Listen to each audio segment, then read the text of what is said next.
Assalamualaikum warahmatullahi wabarakatuh. Alhamdulillahirabbil alamin. Allahumma shalli ala Muhammad wa ala ali Muhammad. Segala puji hanya bagi Allah Subhanahu wa taala.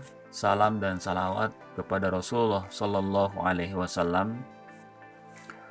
Sahabat rumah belajar, pada kesempatan kali ini saya akan menyampaikan mengenai pengertian, fungsi, dan contoh teks laporan percobaan.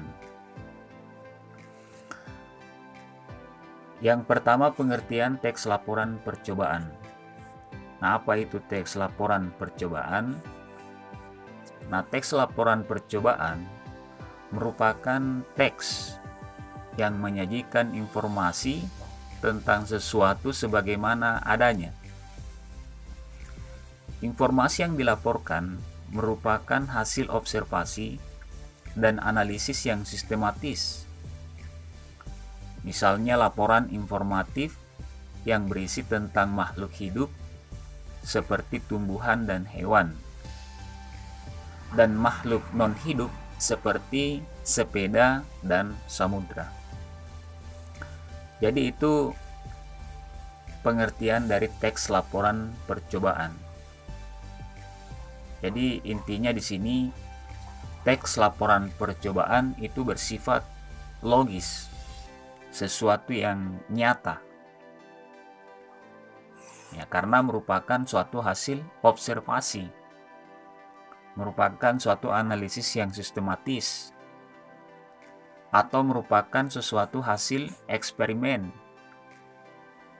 Ya, seperti penelitian tentang makhluk hidup, ya, seperti tumbuhan dan hewan. Ya, kalau penelitian tentang makhluk non-hidup, ya, seperti sepeda dan samudra.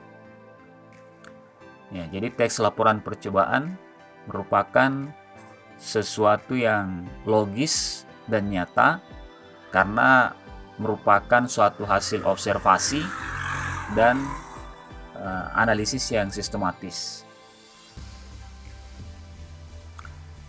Yang kedua, mengenai fungsi laporan teks percobaan. Apa fungsi dari teks laporan percobaan? Nah, adapun fungsi dari teks laporan percobaan adalah untuk mengklasifikasi dan atau mendeskripsikan, menggambarkan, dan memberikan informasi faktual. Nah, jadi yaitu fungsi utama teks laporan percobaan. Nah, jadi fungsi teks laporan percobaan itu untuk memberikan informasi faktual, maksudnya yang terbaru atau terkini. Ya, jadi laporan teks percobaan ini bukan suatu cerita sejarah yang tidak nyata atau yang tidak logis. Kemudian di sini saya berikan satu contoh teks laporan percobaan. Ya, jadi di sini contoh yang diberikan mengenai deskripsi dari sepeda atau gambaran mengenai sepeda. Ya, jadi sepeda itu merupakan suatu kendaraan beroda 2 atau 3. Nah, kemudian ada stangnya, ada tempat duduknya, dan ada pengayuhnya yang digerakkan kaki untuk menjalankan sepeda tersebut. Nah, pada paragraf ini di sini dijelaskan mengenai salah satu jenis sepeda di Indonesia. Ya, bahwasanya pada tahun 1970-an ada jenis sepeda ontel. Nah, jadi, makanya pada kalimat ketiga dan seterusnya di sini dijelaskan mengenai sepeda ontel. bahwasanya sepeda ontel itu memiliki ciri posisi duduk tegak, reputasi sangat kuat, dan bermutu tinggi. Rumah rantai tertutup dengan gigi yang tidak bisa diubah, dan biasanya terdapat dinamo di bagian roda depan untuk menyalakan lampu.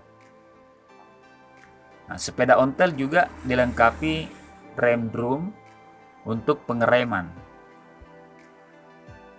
Ya, dijelaskan juga di sini mengenai berbagai merek sepeda ontel yang telah beredar di pasar Indonesia. Kemudian pada segmen premium, ya misalnya merek Vongers, Gazelle, dan Zumbeam. Nah, pada segmen di bawahnya diisi beberapa merek terkenal seperti Simplex Burger, Raleigh, Humber, Radge, Batavus, Philips, dan NSU. Nah, jadi itu beberapa penjelasan mengenai sepeda ontel. Dan jika kita mencermati deskripsi ini, ya maka jelas ini termasuk teks laporan percobaan. Ya, karena merupakan sesuatu yang logis, sesuatu yang nyata, dan merupakan suatu hasil observasi atau analisis yang sistematis. Ya, saya kira seperti itu. Demikian beberapa penjelasan mengenai pengertian, fungsi, dan contoh teks laporan percobaan. Demikian, Assalamualaikum warahmatullahi wabarakatuh.